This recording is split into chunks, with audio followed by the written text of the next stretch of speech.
Gajah berkelahi, semut terinjak mati. Begitulah nasib Indra Safri beberapa hari belakangan ini. Para pandit berkuasa berkelahi, karir Indra Safri nyaris mati.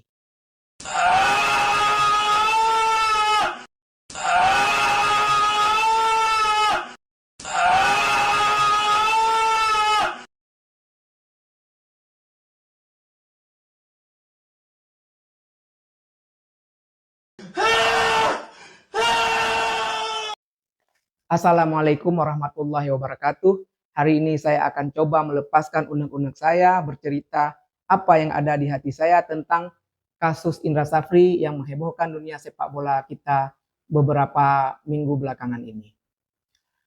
Kasus pemecatan Indra Safri ini harus kita lihat dari dua faktor. Yang pertama faktor teknis, yang kedua faktor kebatinan masyarakat sepak bola Indonesia. Biasanya di Indonesia faktor teknis ini tidak terlalu berpengaruh dalam mengambil kebijakan. Faktor non teknis ataupun faktor kebatinan masyarakat lah yang biasanya menjadi faktor utama dalam pengambilan kebijakan di segala lini di masyarakat Indonesia. Saya akan coba mengungkapkan pandangan saya yang tentunya adalah pandangan masyarakat yang menghuni strata paling bawah dalam piramida sepak bola dunia. Jadi saya tidak perlu berkecil hati jika saya diabaikan, karena strata paling bawah dalam piramida sepak bola dunia ini memang strata yang diabaikan dan dikeruk keuntungan dari dia. Pertama, faktor teknis. Kita lihat, oh ya ampun!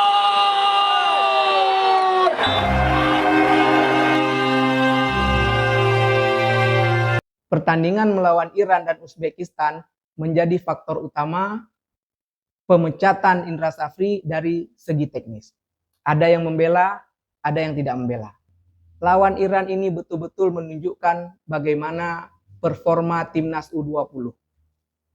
3 gol Iran, bola atas dan 1 bicycle kick. Bagi pengamat yang mendukung, oh itu pemain Iran tinggi-tinggi. Tidak. Kalau kita lihat di video pertandingan, postur tubuh pemain Indonesia juga tidak kalah tinggi ataupun tidak terlalu jauh perbedaan tinggi dengan pemain Iran. Kesalahan utama adalah mereka tidak ada yang melompat. Bagi sebagian orang mungkin merasa, oh kita juga nggak nyampe. Saya juga pernah dulu waktu latihan bola waktu kecil, ketika saya latihan bola dan ada pelatihnya, umpan-umpan lambung saya tidak melompat. Saya berpikir buat apa kita lompat? Karena postur saya kecil, saya tidak akan sampai menjangkau umpan lambung dengan kepala saya. Keluar jeda babak pertama, dimaki-maki saya sama pelatih. Saya coba bilang, Pak, itu kan nggak akan sampai saya menyundul bola terlalu tinggi. Semua pemain diperintahkan melompat ketika, semua pemain defense diperintahkan untuk melompat ketika bola lambung. Bukan untuk menjangkau bola. Yang utama adalah untuk menghilangkan sasaran pemain lawan. Itu kata pelatih saya dulu tahun 80-an, 89 atau 90. Seperti itu saya waktu saya masih kecil-kecil latihan. Jadi pemain defense standar ketika bola lambung wajib melompat. Dan ini tidak dilakukan dalam beberapa kali umpan lambung Iran sehingga 2 menjadi gol. Ini berarti instruksi pelatih untuk itu tidak ada. Tidak ada instruksi bahwa kalau kita ketemu Iran, Uzbekistan, kalau dikasih umpan lambung, kalian melompat semua. Supaya pemain Uzbekistan dan Iran bisa kehilangan sasaran. Kalau standar dasar defense bola lambung ini tidak dipraktekkan, saya rasa Bierhoff dan Klose akan mencetak 1000 gol menurut saya. Dan coba kita lihat dari permainan. Oh, oke lah. 1 bicycle kick. Bagaimana seorang pemain defense center back kalau saya nggak salah lihat. Bagaimana dia ketika bola datang ke pemain Iran, dia tidak melakukan pressing jauh sehingga pemain Iran itu bisa melakukan bicycle kick. Artinya ini mereka defense-nya memang buruk sekali. Kemudian dibilang sama sebagian pengamat, oh ini memang karena kualitasnya rendah. Jadi kita nggak usah salahkan federasi, nggak usah salahkan pelatih. Memang kualitas pemainnya rendah, tidak bagus. Sehingga tidak bisa bersaing dengan Iran dan Uzbekistan. Salah. Kualitas pemain Indonesia, walaupun di bawah, tidak jauh dari Iran dan Uzbekistan. Ada indikatornya. Indikatornya adalah kita bisa menyerang. Pemain kita dapat bola, bukan ditekan setiap hari selama 90 menit atau mayoritas waktu pertandingan ditekan. Enggak. Kita bisa dapat bola. Kita bisa membawa bola ke area pertahanan lawan, ke area lawan. Itu artinya tidak jauh perbedaan, walaupun ada perbedaan kualitas di bawah Iran atau Uzbekistan, tapi tidak jauh.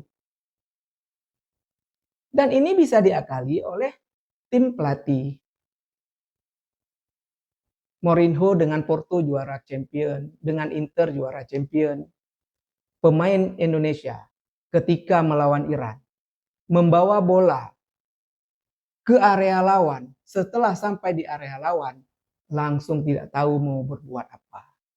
Artinya ide permainan kita di lini serang itu tidak ada. Tidak ada game plan kah atau tidak ada ide kah. Sampai ke area lawan, pemain kita yang membawa bola bingung, yang menerima bola bingung. Bola langsung hilang di area pertahanan lawan tanpa bisa mengancam pertahanan lawan dengan serius. Pemusatan latihan yang lama menurut saya dengar harusnya melatih ini.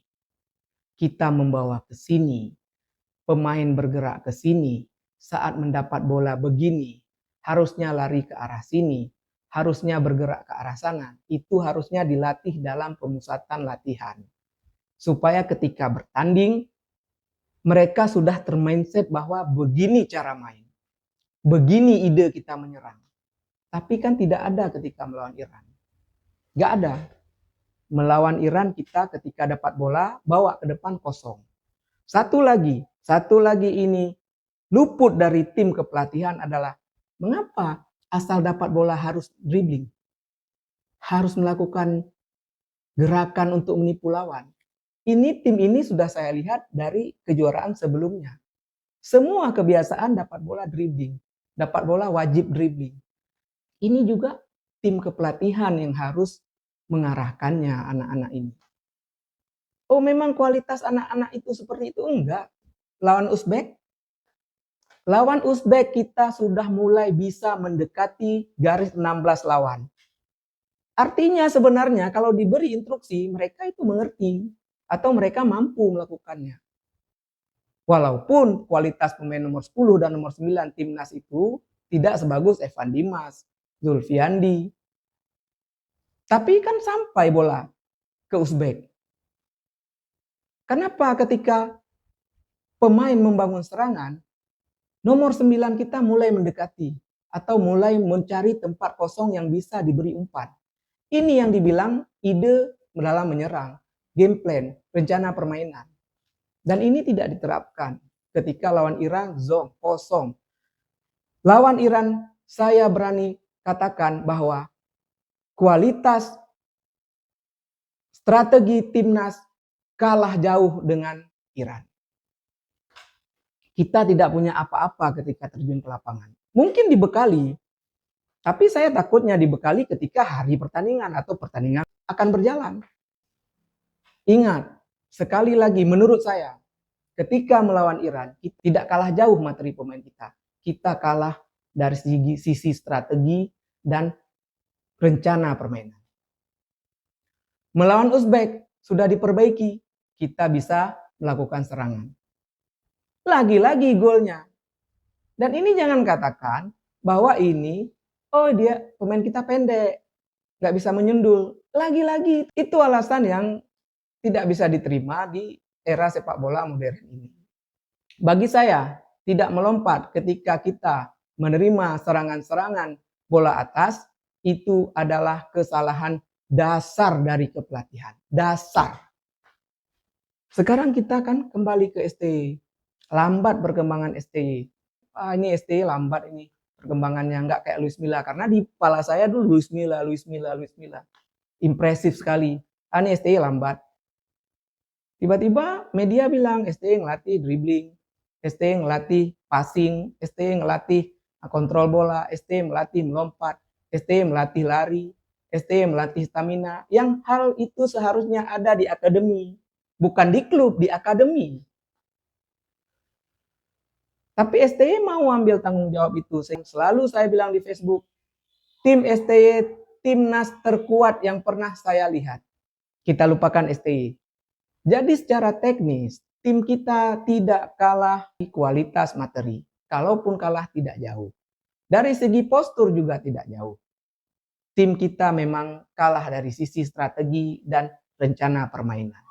Bahkan di hal-hal dasar seperti melompat untuk menghilangkan sasaran atau mengganggu konsentrasi lawan ketika kita menghadapi umpan lambung. Oh, jadi Anda bilang Indra Safri tidak bagus.